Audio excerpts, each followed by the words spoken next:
Ganyan na guys. Kataas ang aming tubig. Whitey. Abot na ho ang aming flooring. Yeah.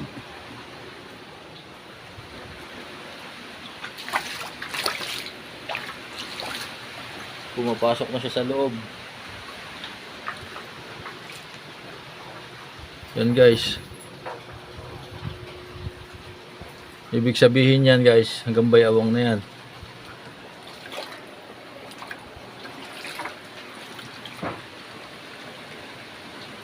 Yan, hanggang bayawang ng tubig yan.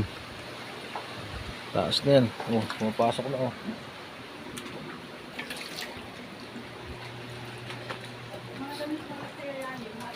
Yan. Nagpas na guys. Kuya, paano nga kayo waiting? Baka biglang Hindi. Maiksi lang yan.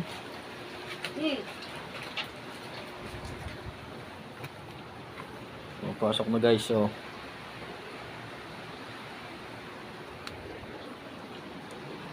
Yo. ano alis yan? Nabukan. Na taas na po ang tubig. Ibig sabihin yan, ariho ay hanggang bayawang na ng tubig. Diretso pa ho ang pagtaas. Grabe na ni. First time maka-experience na ganito kataas sa tubig. Kaya may mga gamit for the rescue. For the go.